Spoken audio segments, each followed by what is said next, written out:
Guys, sumayyaan maal akka jette dhageessanii jirtu. Egaa akkuma yeroo darbee Saayidootti jaasurmaa ergitee turte argitaniiti jirtu. Egaa amma immooyyuu nikaas narraa haa buufatu, akkasuma immooyyuu meeshaa qabu hundumaa, qabeenya qabu hundumaa naaf haa hiruu jette. Naaf haa hiruu. Gazaan wal qabuu hin qabnu, wal hiikuu qabna. Kana dura jechuudha. Kana dura gaafa inni ishee kadhatu, gaafa inni lakkii ijoollee koo naaf kenni, feetu gara barbaadde hin bahi, feetu akka barbaadde ta'e yoo inni jedhuuni itti hin mul'anne. Har'a garuu wanti hundinuuyyuu isheetti mul'atee akka karaa sirriirra deemaa hin jirre, akka balleessarra jirtu, akka tolcharra hin jirre of argitee Saayidoodhaan nikaa kan keessanarraa buufadhu. Waan qabeenya qabnus nuuf hiriyatte biyyoon kan ishee nyaatte maal jedheerreen biyyoon namaa nyaattu. Biyyoon namaa nyaattu dhugaa dubbachuudhaaf. Kaleessa dheengadee gaafa inni ishee kadhatu hin didde waa hundumaanu. Har'a immoo argitaniirtu maal akka inni jedheen qabeenyiin ani amma horadheetii jiru jedheen qabeenyi si wajjin horadhe karaa kanatti si barbaacha asiif achi deemutti fixee tanaan jira. Dhageessaniirtu. Qabeenyiin ani kana dura horadhe si barbaacha otuun asiif achi deemuu fixee tanan jira. Kana nama ani horadheetii jiru si faana miti kanan horadhe shamarran yookiin immoo ijoollee amma wajjiniin jirudha. Dubartoota amma faana horadhe malee si faana horanne qabeenya tana wanna irraa qabdu takkaallee hin jirtu. 5 saantibii narraa hin argattu jedheen. Dawwaltee gaafa isheen gaafattu akkuma dhageessanitti jechuudha. Viidiyoo isheetirraa chaanaala ishee irratti gallakkiste. Saantiba takka wanna tinarraa argattu hin jiru. Wanna tinarraa feetu tokkollee hin jiru. Hin boosse akkuma argitan. Hin boosse jechuudha mucaarra gadi ciistee akkasitti bu'aatii turte.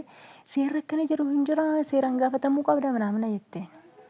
Seeraan gaafatamuu waggaa baay'ee taa'ee ishee eegee ture. Sanaan duratti immoo balleessa guddaa gochaa kan ture isheedha. Egaa hin faradin sitti faradama jedhama. Hin faradusi wantoota baay'ee keessa darbineetii jirra ni beekna. Waa'ee jireenyichaas mudannoo jireenyichaas akkam akka ta'e hin beekna. Haa ta'u malee iyyuu immoo faraduun nama dhibdiggin gadi fageenyan immoo waan kana yoo ilaalanii yoo tilmaamaniidhaan yoo ilaalanii jedhanii keessatti keessa qabde jechuudha wanti hundinuuyyuu. Amma maal jetteeanii fi Saayidoonii jette odoo nuti kan ganaa kan ji'a 2 kan ji'a 3 wallollee ta'u jirru otoo taate nu araarsuudhaaf taa'uu dandeessu. Gin nuti kan namni taa'ee wallu araarsuudhaaf taa'ee ganaa itti mari'atu miti. Nu araarsuudhaaf nutti mari'attanii miti. Isin araarsina jettanii wanni isin dhamaataniif yookiin immoo wanti isin yaaddaniif hin jiru. Garuu ani kanan barbaadu qabeenya naaf haa hiru jette qabeenya argattu edeen gaan immoo ofirraa ishee dhoowwe. Qabeenya argattu edeen qabeenya takka qabeenya tinarraa argattu hin jiru. Garuma seeratiin iyyuu otoo deemtee garuma seeratiin iyyuu otoo deemtee sitiyyuu hin barbaadu nikaa sanarraa buusaa jedhee waan ta'eefi qabeenya seerri si murteessu hin jiru. Lamin isituyyuu jedhe waan ta'eefi osoon ani sin barbaadu jedhee jiraadheti natti murteessuu danda'a seerri. Waan nama ani waan akkasii hin jedhiniifuyyuu seerri natti murteessu hin jiru. Natti fakkaata wanni kun immoo dhugaadhuma. Sababni isaa maa inni seerri in ilaala waan hundumaayyuu. Tokkoffaa namichi kun maaliif ishee bulchuu dadhabe? Sababni isaa maali? Ilmoo isaa wajjin maaliif jiraachuu dadhabe? Jedhee seerri hin gaafata. Gaafa immoo dhufee isheen immoo lakkeen faana jiraachuun barbaadu naaf hiramuu qaba. Isa faana jiraachuu sababni isa faana isheen jiraachuu hin barbaanneef maali? Sababa qaba jechuudha wanti hundinuuyyuu sababa sana yoo ibsatte sababa sanarraan tarii furmaata argachuu dandeessi. Garuu immoo lakki lafumaa ka'ee raawwadhee isa faana jiraachuun barbaadu jettee qabeenyi ishee waan hiramuuf natti hin fakkaatu. Tokkoffaa immoo qabeenyi inni amma uummate kuni biyya kana keessatti erga dhufee isaan immoo kan gargar bahanii osoo biyya ormaa keessa jiranuu mitire otoo yamanii hin jiranuu isheen gaafa inni asii achi deebi'u meeshaa ishee guurrattee gattee raawwattee mana duwwaatti gattee deemte. Gaafa asiin achi deebi'ee dhabu manni duwwaa ture. Tayyib otoo kun ta'eetii jiru immoo otoo ishee barbaadu baay'ee dhama'aatii ture. Yeroo sanatti Yamaniin ture. Yeroo Yamaniin ture sanatti as biyya kana keessaa wantoota garaagaraa qabaachuu dhiisuu danda'a. Mana qabaachuu tarii amma mana qabaachuu dhiisuu danda'a. Akkasuma immoo warshaa garaagaraa banaatii jira. Warshaan kun yeroo sana hin jiru. Ergasiidha kan uumame jechuudha.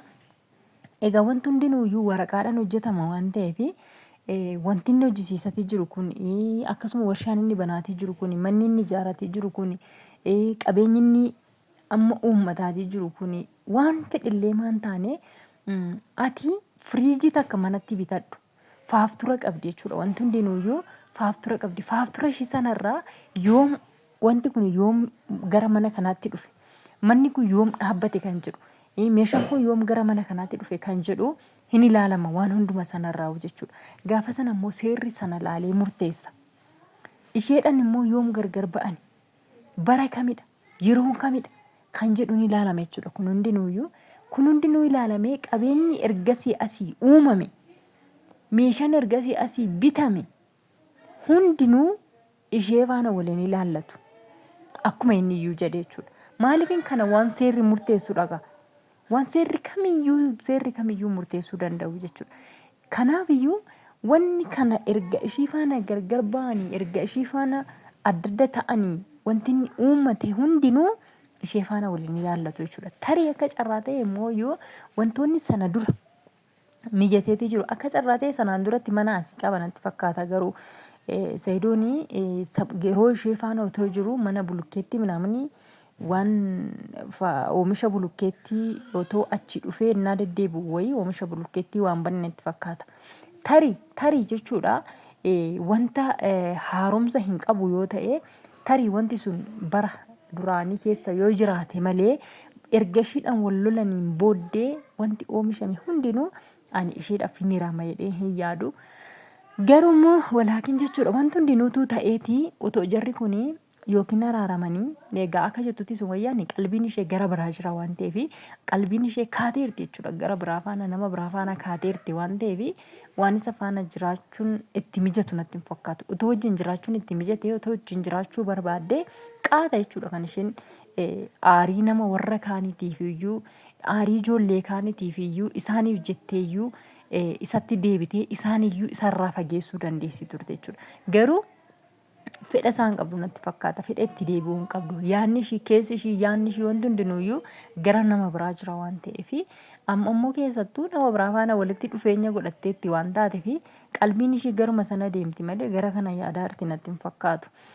Egaa saba kana ta'eefuu walaakii waan hundumaafuyyuu rabbii egaa nageenya isaaniif haa buusu.